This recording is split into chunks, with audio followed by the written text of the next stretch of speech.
उससे दोस्तों, कैसे आप? बढ़िया। तो दोस्तों चलो देखते हैं कि कल का हाल माहौल कैसा रहेगा अपने शेयर बाजार का।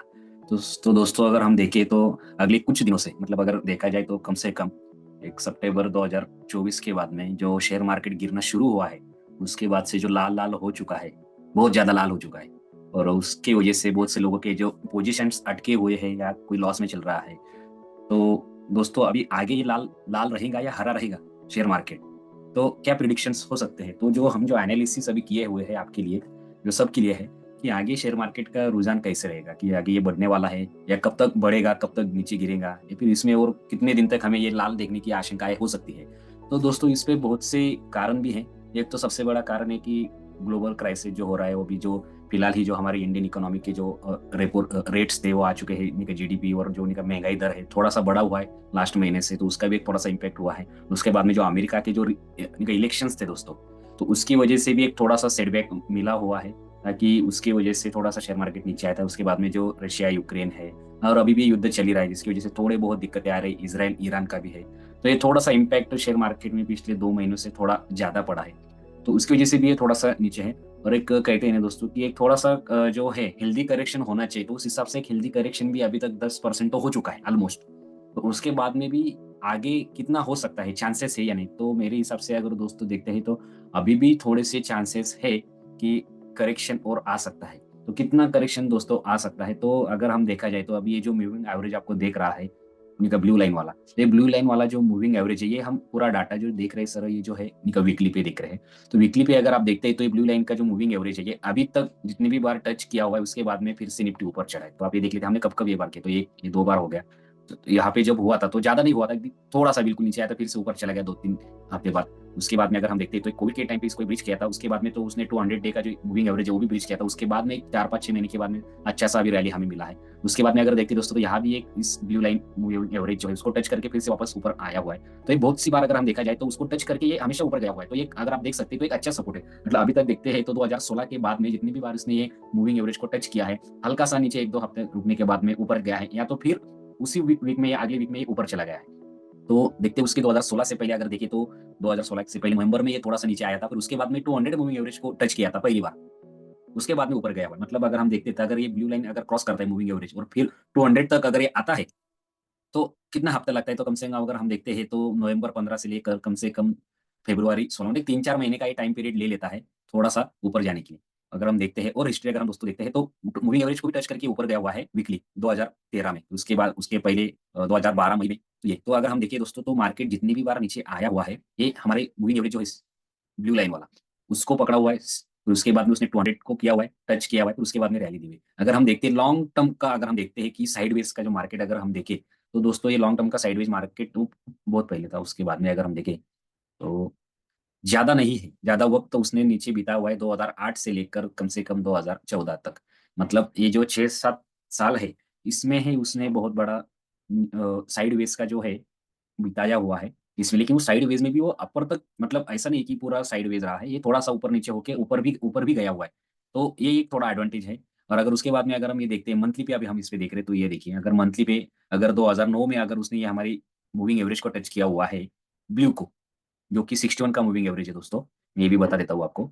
तो उसको टच करने के बाद में, उसके बाद में उसने जो टच किया हुआ है ना दोस्तों, वो 2020 कोविड के टाइम में। तो मतलब ये जो ब्लू एवरेज है 61 का, तो ये बहुत अच्छा है दोस्तों। अगर आप हिस्टोरिकली भी चेक करते हैं तो अगर आप देखते हैं तो ये देखो कितना सरल है। मतलब अगर इसको टच भी करता है मंथली लेवल पे, तो ही हमें ये देखना है कि मंदी बहुत ज्यादा रहेगी, होने की शक्यता है। या तो फिर उसके अगर नीचे आता है मंथली लेवल में, तो वो फिर आगे शक्यता है कि वो 200 तक आ जाए मंथली लेवल पे। अभी तक तो ये मंथली लेवल पे तो कोई हमें सिग्नल नहीं दिख रहे। उसके बाद में वीकली लेवल पे भी हमें कोई खासे सिग्नल नहीं दिख रहे हैं। वीकली लेवल पे भी हमने पहले भी चेक किया कि ज्यादा से ज्यादा उसके नीचे बहुत कम बार आता है। अगर आता भी है तो 1-2 वीक या एक आध महीना उसके नीचे गुजारता है, फिर बाद में ऊपर जाके वो नए हाई को छूने की संभावना रखता है।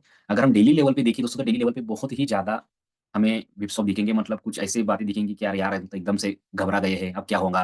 तो ये थोड़ा सा डेली लेवल पे दिखता है। तो जो डेली ट्रेड करते हैं या फिर जो वीकली भी ट्रेड करते हैं, तो उनके लिए थोड़ा सा साइन होता है कि अपनी पोजीशन को काटने के लिए, तो ये थोड़ा सही रहेगा। अगर हम डेली लेवल पे भी देखते हैं दोस्तों, तो हमारा जो 200 ईएमए को 2023 अप्रैल में उसने टच किया था, उसके बाद में फिर से टच किया था अक्टूबर में, मतलब ऑलमोस्ट 6 महीने के बाद हम देखें तो। उसके बाद में फिर से अगर हम देखें जून में, मतलब 7-8 महीने के बाद में, फिर अभी जून के बाद में अगर हम देखते हैं दोस्तों, फिर से जुलाई, अगस्त, सितंबर और ये अक्टूबर, नवंबर, मतलब ऑलमोस्ट 5 महीने के बाद में फिर से ये डेली के लेवल पे उसने 200 ईएमए को टच किया है। तो ये थोड़ा-सा नेगेटिव साइन भी हो जाता है, क्योंकि ये बार-बार 200 ईएमए को टच करने को आ रहा है। इसका मतलब कि ये थोड़ा-सा जो बायर साइड जो है दोस्तों, ये थोड़ा-सा वीक लग रहा है, क्योंकि 2, 4, 5, 6 महीने बाद जाता है ऊपर, फिर से नीचे धड़म से लेके आता है। मतलब ऐसा लेके आता है कि सीधा वो 200 को ही पकड़ लेता है। तो वो थोड़ा-सा हमें दिक्कत का टेंशन है। अगर डेली के लेवल में भी अगर ये क्रॉस करता है, तो 1-2 महीना हमें थोड़ा-सा वीक साइन दिखेगा। अगर ग्लोबल कुछ सेंटिमेंट और ज़्यादा नेगेटिव या खराब हो जाते हैं, कुछ क्राइसिस हो जाते हैं, तो उसकी वजह से भी हमें थोड़ा-सा सेंटिमेंट नेगेटिव साइड पे दिखेंगे। लेकिन फिलहाल तो ये नहीं दिख रहा है कि ये नीचे क्रॉस करेगा। अब जो हमारा सपोर्ट यहाँ पे था, हमने दोस्तों डाला हुआ था पहले से ही, तो अगर आप देखते हैं तो यहाँ से थोड़ा-सा बाउंस बैक हुआ था, फिर से नीचे आएगा तो इसको ब्रेक कर दिया। तो वो नीचे आ चुका है, वो 200 ईएमए को टच कर दिया। तो मेरे हिसाब से अगर आप देखते हैं तो अभी थोड़ा-सा नीचे आने की और ज़्यादा संभावना है। जबकि हम देखें तो ये अगर कम से कम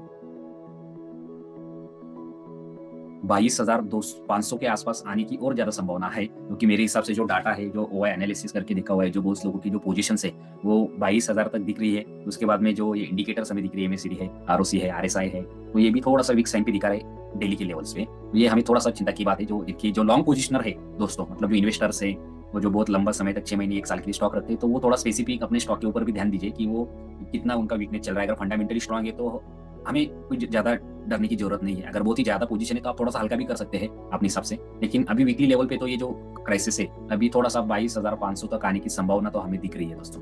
तो आप उस हिसाब से तैयार रहिए, क्योंकि अभी 23,500 चल रहा है और 22,500 अगर हम देख रहे हैं, तो और 1000 पॉइंट नीचे आने की थोड़ी संभावना है। ताकि मेरे हिसाब से लग रहा है कि अगर ये 61 की मूविंग एवरेज को अगर टच कर लेता है, शायद वो करेगा ही, क्योंकि वो उस हिसाब से आ ही रहा है नीचे।